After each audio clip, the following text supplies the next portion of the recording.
18 years of marriage teaches you the sound of your own house. The hum of the refrigerator compressor kicking on at 11 at night. The particular creak of the third stair.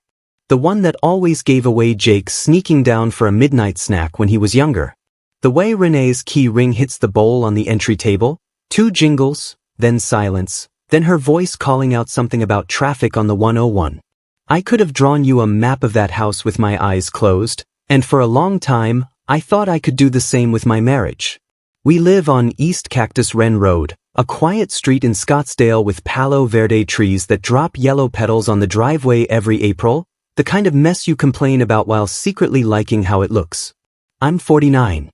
I've spent the last 22 years appraising commercial property for a firm called Desert Ridge Appraisal Group, the kind of job where you learn to read a building the way a doctor reads an X-ray, what's structural, what's cosmetic, and what's quietly rotting underneath something that still looks fine from the street. My colleagues used to joke that I could walk into a strip mall and tell you which unit was going to have foundation problems in 5 years just by the way the tile was settling. I didn't know yet that I'd end up applying that same skill to my own marriage. Renee and I married on June 14, 2008. 18 years this summer. She's 46, a regional sales director for a wellness products company, and for most of those 18 years, she was the person I looked forward to talking to at the end of a long day. We have 2 kids, Emma, 17, a senior this fall at Chaparral High School, already fielding acceptance letters from 3 state schools and deciding between a business program and something in communications. And Jake, 13, who still thinks it's funny to hide behind doors and jump out at his sister, a habit that has survived roughly 4 years of Emma threatening to end his existence over it. On the mantle in our living room there's a photo from our 10th anniversary, Renee in a green dress, laughing at something just out of frame, my hand on her shoulder, both of us a little sunburned from a weekend trip to San Diego we could barely afford at the time. I used to catch myself glancing at it while I made coffee in the morning. I stopped noticing it somewhere along the way. That's the thing nobody tells you about a long marriage. You stop noticing the good evidence long before you start noticing the bad. I'm telling you this story because I spent almost a year being the last person to understand what was happening in my own home. And by the time my wife finally said the sentence that was supposed to end me, I had already stopped being surprised by anything she could say. She just didn't know that yet. It was a Tuesday night in March, and it started over something as small as a dinner reservation. I'd forgotten to confirm a table for Emma's senior portrait celebration, and Renee brought it up the second Jake went upstairs, her voice already tight in a way I'd learned to recognize over the past several months. I said something about how it wasn't a big deal, we'd just call in the morning. She looked at me across the kitchen island, the same island we'd picked out granite for 15 years earlier, standing in a showroom in Tempe, arguing gently about whether we could afford the upgrade, and she said the sentence that I've replayed more times than I can count. You were never enough for me, Nathan. Not really. Not for a long time. I want you to understand something about that moment. She said it like she was finally putting down something heavy. Like relief. Not anger. And for about 4 seconds, standing in that kitchen, I felt exactly the way you'd expect a man to feel after 18 years. Like the floor had quietly been removed from underneath a house I thought was still standing on bedrock. What she didn't know was that 3 weeks earlier, I had already sat across from a family law attorney named Diane Marsh in an office in downtown Scottsdale, with a folder of bank statements, photographs, and dates that I'd been quietly assembling since the previous October. She thought she was delivering the ending. She was walking into the middle of a story I'd already started writing without her. Before I tell you what was in that folder, let me ask you something. Where are you watching this from tonight, and what time is it where you are? I'm always curious how far this story travels. Drop it in the comments, and if you're the kind of person who's been in a marriage long enough to recognize pieces of yourself in this, do me a favor and hit like on this video, and subscribe if you haven't already. It helps more than you'd think. Now, let me take you back to where this actually started.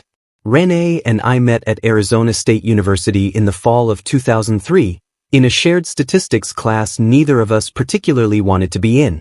She was studying marketing, sharp and a little impatient with people who talked too slow, and I was an engineering major who'd wandered into business classes trying to figure out what I actually wanted to do with my life. She used to tease me about the way I organized my notes in color-coded columns. I used to tease her about how she never once, in 4 years, brought a pen to class that worked. She'd lean over halfway through a lecture and just tap my notebook, waiting for me to slide a pen her way, and somewhere in that small, repeated gesture, I think we both understood something was starting. We dated for 5 years before I proposed, most of it spent in apartments with bad air conditioning and worse furniture, the kind of early relationship where you're both broke and don't notice because you're together. I remember one October in 2005, right after graduation, when neither of us had steady work yet, and we split a rotisserie chicken from a grocery store for 3 straight nights because that's what the budget allowed. Renee never once complained about it. She used to say we were rich in a different currency, which sounded like something out of a greeting card until you were the one living it with her.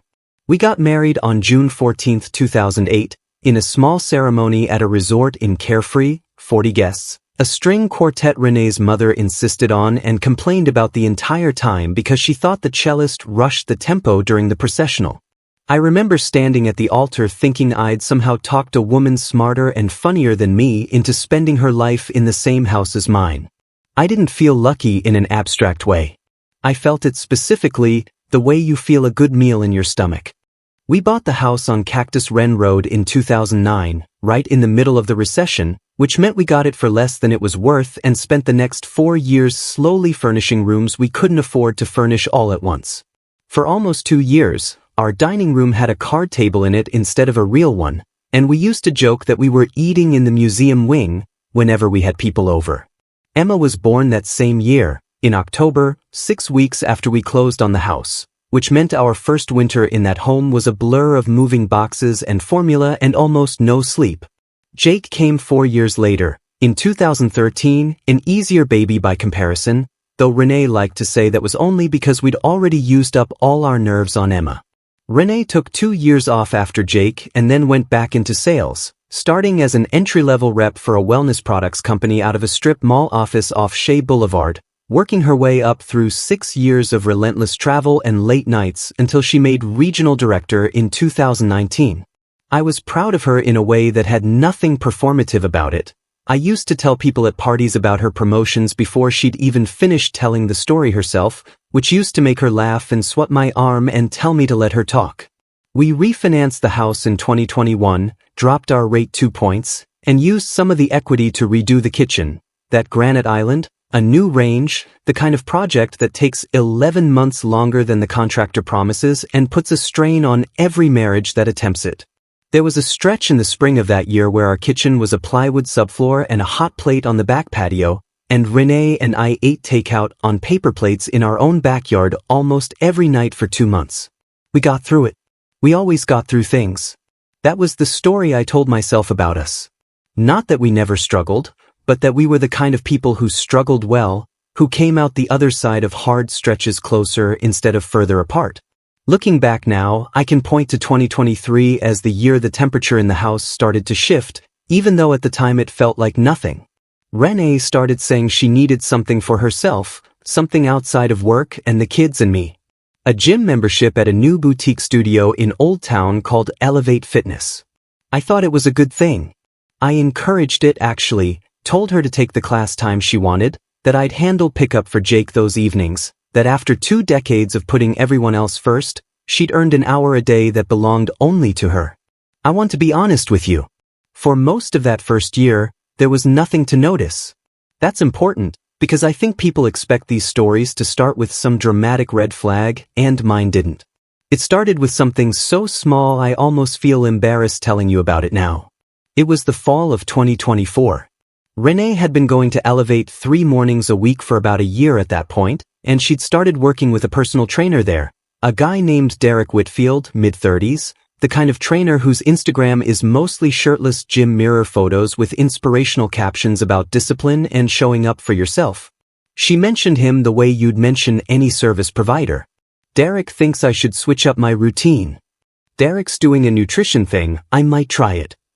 I nodded along the way you do when your wife talks about her workout routine, filing it under the category of things that don't require much of my attention. The small thing was her phone.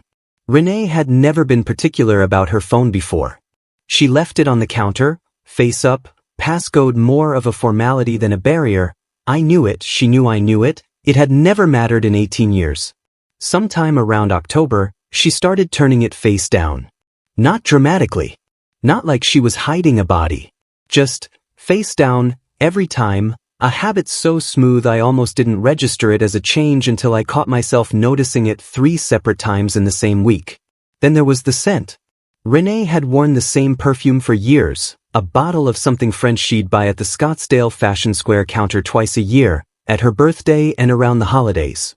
In November, I noticed a different smell on her jacket, something sharper, more citrus, when I hung it up in the hall closet after a chilly evening. When I asked her about it, she said she'd tried a sample at the mall, that the woman at the counter had sprayed her before she could stop her. It was a reasonable answer. I let it go. I want you to notice something about myself in this part of the story. I didn't confront her. I didn't accuse her. I'm not a man who reacts to a smell or a flipped phone by kicking down doors. I noticed, and then I filed it away, the same way I'd note a hairline crack in a foundation during a property walkthrough. Not proof of anything yet, just something to watch, something that might mean nothing, or might mean everything 6 months from now. By December, the pattern had a rhythm to it. Renee's girls' trips, a weekend with her college friend Kara in January, a spa day in February that ran 4 hours longer than any spa day I'd ever heard of, started showing up more often on the calendar we shared on our phones. She'd come home from these trips a little quieter than usual, or sometimes brighter than usual, in a way that didn't quite match the mundane version of events she'd describe over dinner. I never said anything. I started, without entirely deciding to, paying closer attention to the bank statements, the way you start double-checking a lock you've never questioned before. Around that same time, our neighbor Carol, who walks her terrier past our house every morning at almost exactly 7, mentioned something to me while I was pulling the trash bins in from the curb. She said she'd seen Renee's car turning out of our street unusually early a few times that month, well before her normal gym schedule, and asked, half joking, if Renee had picked up a new job with earlier hours. I told her something vague about a schedule change at the studio and thanked her for the heads up on a package that had been left on our porch. It was such a small exchange that Carol probably forgot it by lunchtime. I didn't forget it for months. That's where the first real piece of evidence showed up, in February of this year. I was doing what I always do on the first Sunday of the month, sitting at the kitchen table with my coffee, going through the joint credit card statement before I paid it, a habit from years of managing our finances together. Most months it's groceries, gas, Emma's cheer fees, the usual architecture of a family's spending, predictable enough that I could probably recite it from memory. That month, there was a charge for $612 at a resort in Sedona, the Enchantment Resort, a place we talked about going for our anniversary a few years back and never had, because the price always seemed a little steep for a weekend trip. The date on the charge was a Wednesday.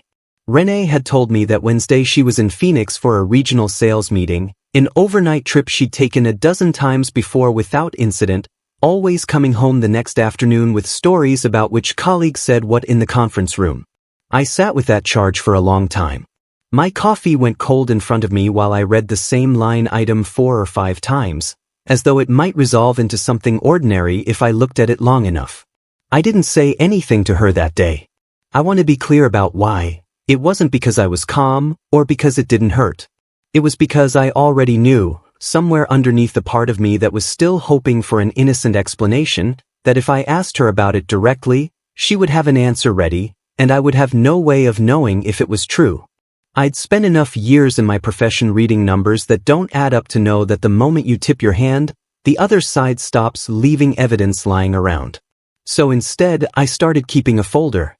Here's what I want you to understand about the next 2 months of my life, because I think this is the part of the story most people skip past. I didn't hire a private investigator in some cinematic sense. I didn't stake out a parking lot in a rental car with a long lens camera. What I did was quieter and, honestly, more exhausting than anything dramatic would have been. We'd had a family location sharing app on our phones for years, originally set up so I could see when Jake's bus was running late or track Emma when she first started driving herself to practice. Renee had never asked me to turn hers off, and I never mentioned that I still checked it. Over 6 weeks, I started noticing her location pin sitting at Elevate Fitness Studio well past what any workout class should run, 40 minutes, sometimes closer to 90, on days she told me she had a long one with Derek.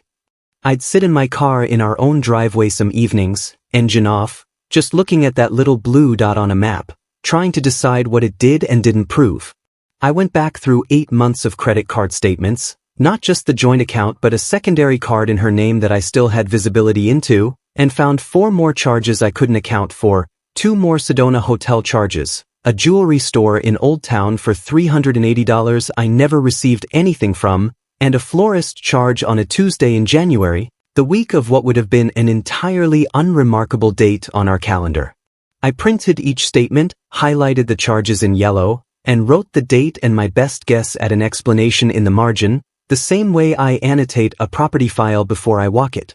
There was a Thursday evening in early March when Renee came home late from what she said was a client dinner, and Jake asked her, completely innocently, why her hair smelled like chlorine when she hadn't mentioned swimming anywhere. She laughed it off, said something about a hot yoga studio with a pool in the lobby, and Jake shrugged and went back to his video game. I sat at the table pretending to read something on my phone, adding one more line to a mental ledger that was getting longer than I wanted to admit. In March, on a Thursday afternoon, I did something I'd never imagined myself doing. I called a family law attorney.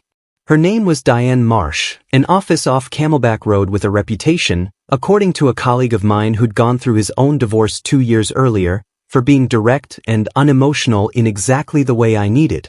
I sat in her office with a folder of bank statements, screenshots of location history, and a legal pad where I'd started writing dates next to Renee's stated whereabouts and what I'd actually found. Diane flipped through it methodically, occasionally asking a clarifying question. Was this a joint account or separate? Did I have access to her individual card statements? Had I documented the dates in real time or reconstructed them afterward? She told me more than once that most people who walked into her office had far less than I did, and far less patience for the work it takes to build it. Diane didn't tell me to leave my marriage. She told me something more useful. Arizona is a community property state, which meant that whatever happened next, the house, the retirement accounts, a joint 401k that had grown to just over $540,000 over 18 years, and every dollar we'd built together would be split down a very particular legal line, regardless of who had caused what. She told me the single most important thing I could do, if I wanted to protect my kids' college funds and my own financial future, was to document everything quietly before anyone else knew I was paying attention, and to resist, at all costs, the urge to confront Renee before that documentation was airtight. So that's what I did. I opened a separate account for my freelance appraisal income, entirely legal, entirely mine to do with as I chose, and started routing a portion of it there instead of the joint account, the same way Diane advised any client in my position to do. I made copies of every financial document in the house, scanned and saved to a cloud folder Renee had no access to. I photographed the resort receipts before I filed the credit card statement away in the same drawer it always went in. Nothing in the house looked different. Nothing in our routine changed. Renee still made coffee at 6:15 every morning and complained about the same email chains from work. I still packed Jake's lunch and drove Emma to early practice. From the outside, we looked like a family going through an ordinary spring. There was a Saturday morning in late March when I came closer than I ever wanted to being caught. Renee had gone out for what she said was a quick coffee run, and I'd spread the folder across the kitchen table to add a new receipt I'd found tucked in the pocket of a jacket she'd forgotten to hand off to the dry cleaner. I heard her key in the door earlier than I expected, and I remember the specific, cold adrenaline of sweeping 3 months of documentation into a manila envelope and sliding it under a stack of Jake's old school papers on the counter, all in the time it took her to walk from the driveway to the kitchen. She asked what I'd been doing. I told her I was going through old tax paperwork for the appraisal business. She believed me, because she had no reason not to, and I remember standing there afterward with my heart going harder than it had any right to for a man just standing in his own kitchen. By April, the ground beneath our marriage was cracking in ways that were becoming harder to explain away as nothing.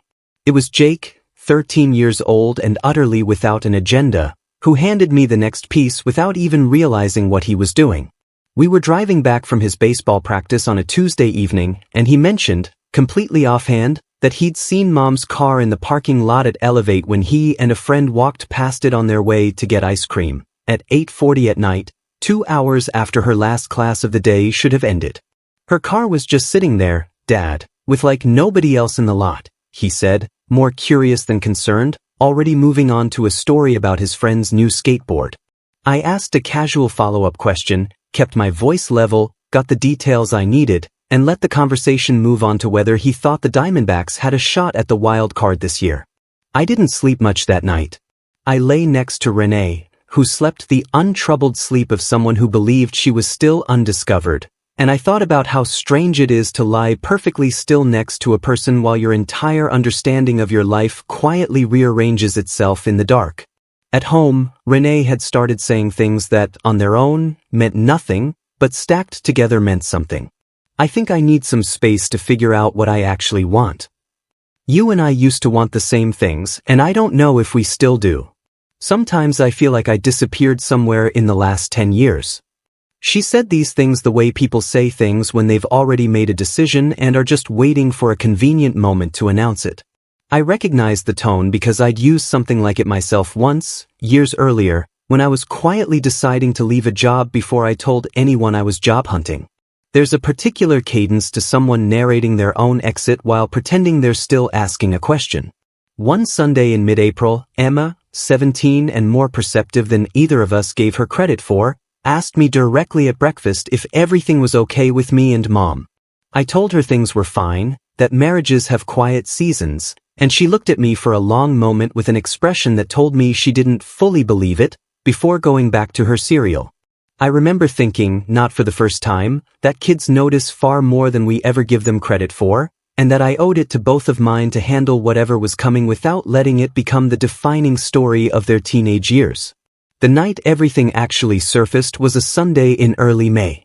Emma had asked to use the family iPad for a school project, and when she handed it back to me, the photo library had synced, a feature we'd set up years ago so all our vacation photos landed in one shared album. Sitting in that album, uploaded automatically from Renee's phone, were 4 photographs from a weekend in April.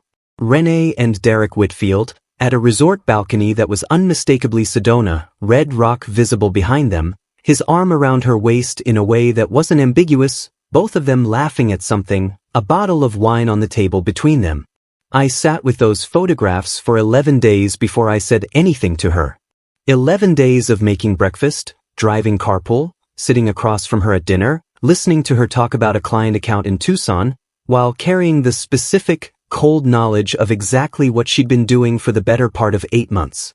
I remember one of those nights, lying awake, calculating almost mechanically how much of our joint account had likely funded some part of what I'd seen in those photographs, and feeling less anger in that moment than a strange, clinical clarity, the same feeling I get walking into a building that looks fine until you check the permits. Then came the Tuesday night I told you about at the start of this story, the forgotten dinner reservation, the tight voice, and the sentence she delivered like she was finally allowed to be honest. You were never enough for me, Nathan. Not really. Not for a long time. I let the silence sit there for a moment. Then I asked her, calmly, if this had anything to do with Sedona in April. I watched her face change in a way I'll remember for the rest of my life. The specific collapse of someone who realizes the story they've been telling themselves about being undiscovered was never true to begin with. Her mouth opened and closed once before anything came out. She started to explain, the way people do when they've rehearsed a version of events for a scenario that never involved actually getting caught. Derek made her feel seen. She'd felt invisible in our marriage for years, she said, like she'd become furniture instead of a person. She hadn't meant for it to become what it became.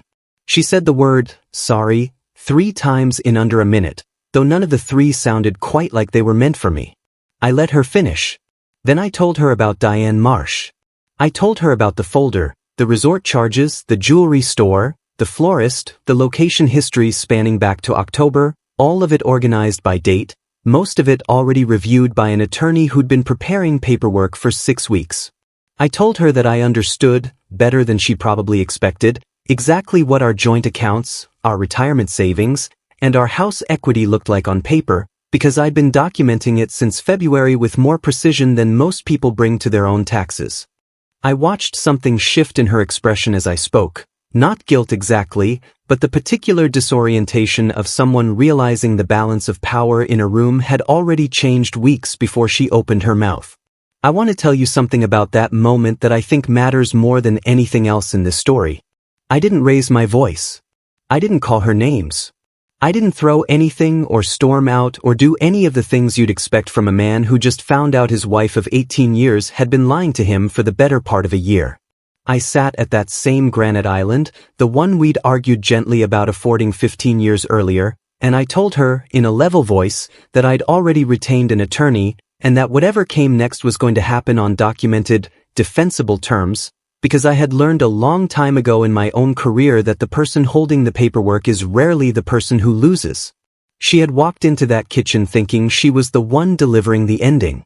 What she discovered was that she'd walked into the middle of a story I'd already been quietly writing since October, one page at a time, without her ever noticing the folder in my desk drawer.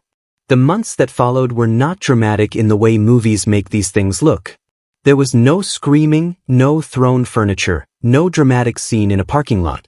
There was mediation, 3 sessions in Diane's conference room, across a table from Renee and her own attorney, working through Arizona's community property statutes with the kind of procedural calm that, frankly, favored the person who'd shown up prepared. Renee's attorney, a younger man who seemed to be learning the details of the affair in real time from my documentation, spent most of the second session asking for recesses to confer privately with his client. Because I documented the resort charges, the jewelry, and the pattern of spending tied to the affair, Diane was able to argue for what's called dissipation of marital assets, money spent by one spouse, without the other's knowledge, on an extramarital relationship, which Arizona courts can factor into how they divide what's left. It didn't erase the law. Arizona is still a community property state, and Renee was still entitled to her share of a marriage we'd built together over 18 years. But the $11,000 in resort stays, jewelry, and gifts I'd tracked meant something different in that room than it had meant sitting in a folder in my desk drawer. It shifted the equity conversation on the house by a number large enough that Renee's attorney stopped contesting it by the second session. There's a detail I didn't expect, and I share it only because it's true, not because I take any satisfaction in it. 2 months after our separation became public, a mutual friend mentioned, almost apologetically, that Derek Whitfield had a wife of his own in Gilbert, a woman he'd been married to for 6 years, and 2 young kids under the age of 5. Renee hadn't known. I don't say that to feel vindicated by someone else's mess. I say it because Renee spent 8 months building a version of her future around a man who had never told her the truth about his own life either, and there was a strange, quiet sadness in learning that, more than any anger I still had left by that point. By late summer, the house on Cactus Ren Road became mine in the settlement, along with a fair division of the retirement accounts that accounted for what had been spent outside the marriage. Renee moved into a townhouse 15 minutes away, off Hayden Road, close enough that the kids could bike there if they wanted to. Emma and Jake split their time between us on a schedule we worked out together, one that Diane told me was unusually cooperative for a case with an affair at its center, something I credit less to forgiveness and more to the fact that I never let anger run the negotiation, and to a quiet decision I made early on that my kids would never have to choose a side in front of me. There was one conversation with Emma, a few weeks after the separation became final, that I still think about more than almost anything else from that year. She asked me, sitting on the tailgate of my truck in the driveway while we loaded boxes for her dorm shopping, whether I'd known about Derek for a long time before I said anything. I told her the truth, that I'd known for months, and that I'd chosen to wait because I wanted to protect her and Jake and myself, not because I hadn't cared enough to act sooner. She sat with that for a while, and then she said something I didn't expect, that she was glad I hadn't blown up the house the moment I found out, because it meant she got a few more months of a normal spring before everything changed. I don't know if that's the lesson I'd have chosen to teach her, but I'll take it. Emma leaves for Arizona State in the fall, the same school where her mother and I met 23 years ago, a detail that still catches me off guard when I think about it too directly. Jake still hides behind doors to scare his sister, a habit that's apparently going to outlast our marriage entirely.